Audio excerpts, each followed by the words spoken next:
Can you retire with just $250,000 in your TSP? I'm JT, and this is all about FERS. Fidelity says that you should have 10 times your salary saved by age 67. That means that if you're making $100,000 a year, you need to have $1 million saved for retirement. My stomach just about dropped when I read that. The problem with these rules of thumb or guidelines is that everyone's income needs are different, and everyone's income sources are different, especially for federal employees. Federal employees are often forgotten in these articles and guidelines. You have some really great benefits that can all work together to help you have a successful retirement. $250,000 is pretty far off from Fidelity's recommended $1 million plus.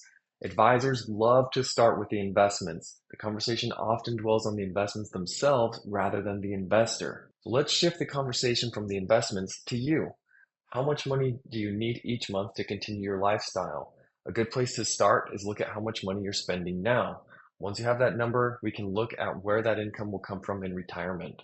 The important thing to remember as a federal employee is that you have three sources of income: your FERS pension, Social Security, and your TSP and other investments.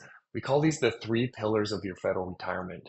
When managed properly, these can produce an incredibly successful retirement and an income stream you won't outlive. So first, let's talk about your FERS pension. To calculate your FERS pension amount, you first need your high three.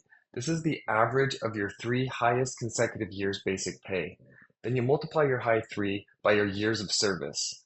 Then by your pension multiplier, which is typically 1%. The formula looks like this.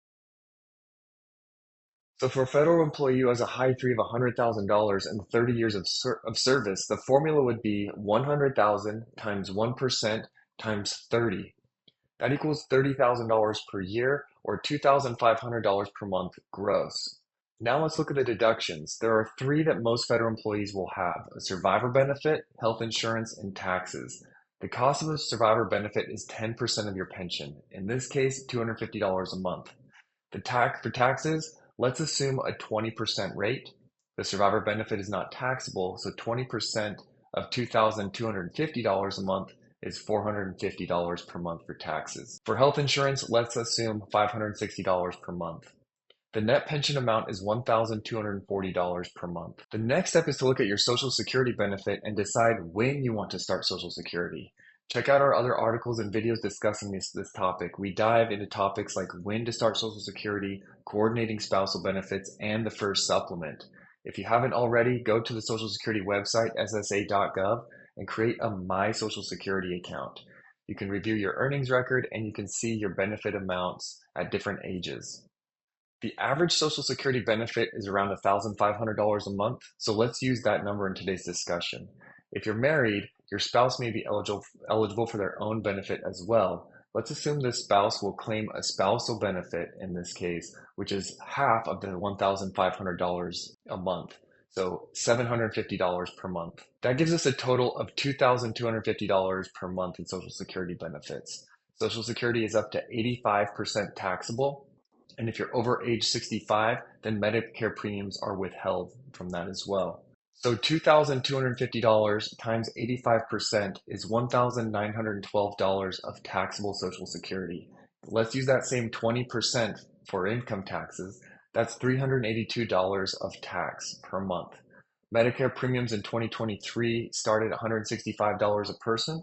So if we take out $382 in taxes and $165 for each spouse, that gives us a net Social Security amount of $1,538 per month. The next source of income is your TSP. And the big question is, how much can you safely withdraw from a TSP and never run out of money? Of the three sources of income, the TSP is probably the most difficult to determine amount of income. It's constantly changing in value, partly because of the market fluctuation and partly because of your regular biweekly contributions. There's also this question of risk tolerance, the need for survivor income, and the desire to leave an inheritance. I once had a client that didn't want to leave anything to his kids. He said that this was his money and he needed it to take care of himself. His kids are all adults and they can make their own money. He said he wanted to spend all of his money and run out on the day that he died. I smiled and looked at him and said, I agree, this is your money. You've worked so hard to save for retirement so that you can keep your independence and freedom. You've done a really good job, so tell me just when you're going to die and we'll run that account down to zero by that day. He smiled back and obviously he said he didn't know. It would be great to live life to the fullest and spend every dollar that you earn, leaving nothing on the table. But the reality is that we don't know when that day is. We don't know what kinds of expenses we'll have later in life. It could be medical bills, care of a loved one, long-term care expenses, or even just increased costs of regular living expenses. So we need to create a plan where we can safely withdraw income from investments and never run out of money. We can work together to figure out what that amount of money is for you. Again, everyone's needs are different, but for today, let's assume that 5% distribution rate. On $250,000 in the TSP, a 5% distribution rate would be about $12,500 a year or $1,041 a month before taxes.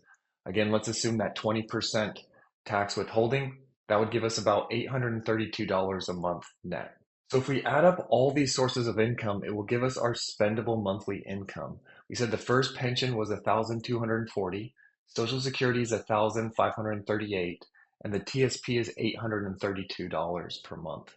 The total income from all sources in this example are $3,610 per month, or $43,320 a year, net of taxes and health insurance. So to answer the original question, can you retire with just $250,000 in your TSP? Well, I don't know. Can you? Is this enough income to meet your needs? Everyone's income needs are different. We used a lot of assumptions in this example. What I hope to show is the process that we went through to determine the amount of income in retirement. You can use this as a guide to see how much income you might be eligible for. If you'd like to work together on this and maximize your benefits in each of these categories, then we'd be happy to schedule an appointment. Until then, happy planning.